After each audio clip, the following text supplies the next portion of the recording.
안녕하세요. 오늘은 2차전지 전해액 대표 기업으로 불리는 엔캠에 대해 심층 분석해 보겠습니다. 엔캠은 전기차 배터리와 ESS 배터리에 들어가는 핵심 소재인 전해액을 생산하는 기업입니다. 전해액은 배터리 내부에서 리튬이온이 양극과 음극 사이를 이동할 수 있게 해주는 통로 역할을 합니다. 쉽게 말하면 배터리가 제대로 충전되고 방전되기 위해 반드시 필요한 소재입니다. 한때 엔캠은 2차전지 소재 대장주로 큰 관심을 받았습니다. 북미, 중국, 유럽으로 생산 거점을 넓히고 글로벌 배터리 업체들을 고객사로 확보할 수 있다는 기대감이 주가에 강하게 반영됐습니다. 하지만 최근 엔캠을 볼 때는 성장성만 보면 안 됩니다. 실적 부진, 재무 부담, 최대 주주 변경, 불성실 공시 이슈까지 함께 봐야 합니다. 먼저 실적부터 보겠습니다. 엔캠은 2025년 연결 기준 매출 3,052억 원을 기록했습니다. 전년 대비 16.5% 감소한 수치입니다. 영업손실은 약 684억 원으로 적자가 지속됐고 당기 순손실도 약 117억 원을 기록했습니다. 2024년에 이어 2025년에도 적자가 이어졌다는 점은 투자자 입장에서 부담입니다. 2026년 1분기도 상황이 가볍지는 않습니다. 언론 보도에 따르면 엔캠은 2026년 1분기에 192억 원의 영업손실을 기록했고 전년 동기보다 적자폭이 확대됐습니다. 특히 2021년부터 2024년까지 이자 보상 배율이 1배를 밑돌았다는 분석도 나왔습니다. 영업이익으로 이자 비용조차 충분히 감당하지 못하는 구간이 이어졌다는 뜻입니다. 그렇다면 왜 이렇게 힘들었을까요? 첫 번째는 전기차 시장 성장 둔화입니다. 전기차 수요가 예상보다 둔화되면서 배터리 소재 업체들의 판매량과 단가에 부담이 생겼습니다. 두 번째는 원재료 가격 변동입니다. 엔캠 측은 리튬염이 전해액 원재료 중 비중이 크다고 설명하고 있습니다. 리튬 가격이 급등했다가 하락하는 과정에서 고가 재고 부담과 수익성 악화가 나타날 수 있습니다. 하지만 엔캠의 성장 스토리가 완전히 끝난 것은 아닙니다. 오히려 회사는 공격적으로 글로벌 공급망을 확대하고 있습니다. 중국에서는 LFP 배터리와 ESS용 전해액 공급 확대를 추진하고 있습니다. 보도에 따르면 엔캠은 중국 내 11개 중견 배터리 업체에 LFP 및 ESS용 전해액을 공급 중이며 중국 시장에서만 2026년 약 3,800억 원 규모의 매출 가능성을 기대하고 있다는 분석이 나왔습니다. 또 중국 SVOLT의 제품 공급을 시작했고 신황다, 고션 등과의 공급 확대 가능성도 언급되고 있습니다. 특히 ESS 시장은 전기차 둔화를 일부 보완할 수 있는 중요한 성장축입니다. 전력망 안정화, 재생에너지 확대, 데이터센터 전력 수요 증가로 ESS 배터리 수요가 커지고 있기 때문입니다. 미국과 유럽도 핵심 포인트입니다.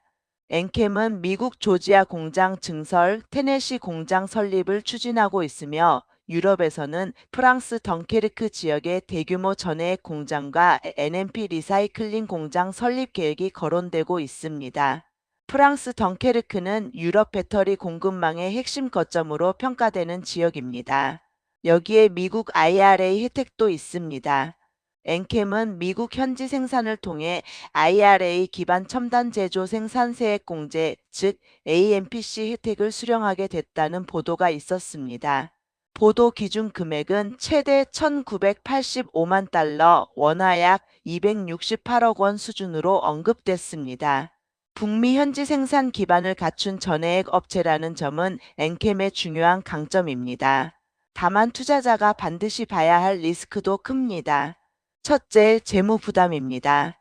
엔캠은 글로벌 증설과 지분 투자를 계속 추진하고 있지만 현금성 자산 대비 단기성 부채 부담이 크다는 분석이 나왔습니다. 보도에 따르면 2026년 1분기 기준 현금성 자산은 약 1,068억 원 수준으로 언급된 반면 단기성 부채는 약 2,224억 원에 달한다고 분석됐습니다. 유동 비율도 82.06%로 100%에 미치지 못한다는 지적이 나왔습니다. 둘째, 지배구조와 신뢰 이슈입니다. 엔캠은 2026년 3월 최대 주주가 오정강 외 4명에서 와이어트 그룹 외 1명으로 변경됐다고 공시했습니다. 변경 전 최대 주주 측 지분율은 19.15%, 변경 후 최대 주주 측 지분율은 10.03%였습니다. 주식담보계약과 관련된 지분 매각 과정에서 발생한 변화로 보도됐습니다. 셋째, 공시 리스크입니다. 엔캠은 2026년 5월 수시공시 의무 관련 공정공시 미행으로 불성실 공시법인으로 지정됐고 벌점 3.5점을 부과받았다는 보도가 나왔습니다. 투자자 입장에서는 실적뿐 아니라 공시 신뢰도도 중요한 체크포인트입니다. 정리하겠습니다. 엔캠은 분명 매력적인 성장 스토리를 가진 기업입니다. 전해액은 배터리에 반드시 필요한 소재이고 엔캠은 북미, 중국, 유럽을 아우르는 글로벌 생산망을 추진하고 있습니다. LFP, ESS, IRA, 유럽 배터리 공급망이라는 키워드도 살아 있습니다. 하지만 현재 숫자는 아직 기대를 따라오지 못하고 있습니다. 매출은 줄었고 영업 손실은 이어지고 있으며 재무 부담과 공시 리스크도 존재합니다. 그래서 엔캠은 단순히 2차전지 대장주니까 오른다는 식으로 접근하면 위험합니다. 투자자가 봐야 할 핵심은 세 가지입니다. 첫째, 2026년 하반기부터 중국과 ESS 매출이 실제로 늘어나는가? 둘째, 미국과 유럽 증설이 비용 부담이 아니라 매출 성장으로 연결되는가? 셋째, 재무 구조와 공시 신뢰도가 개선되는가? 결국 엔캠의 핵심 질문은 이것입니다. 전해의 글로벌 확장 스토리가 재무 리스크를 이겨낼 수 있을까? 성장성은 분명 있습니다. 하지만 지금은 기대감보다 실적 확인이 더 중요한 구간입니다. 보유자는 재무 개선과 수주 현실화를 확인해야 하고 신규 진입자는 실적 턴어라운드 신호가 나올 때까지 신중하게 접근하는 전략이 필요합니다. 오늘 영상은 투자 참고용이며 특정 종목의 매수와 매도 추천이 아닙니다. 모든 투자의 최종 판단과 책임은 투자자 본인에게 있습니다.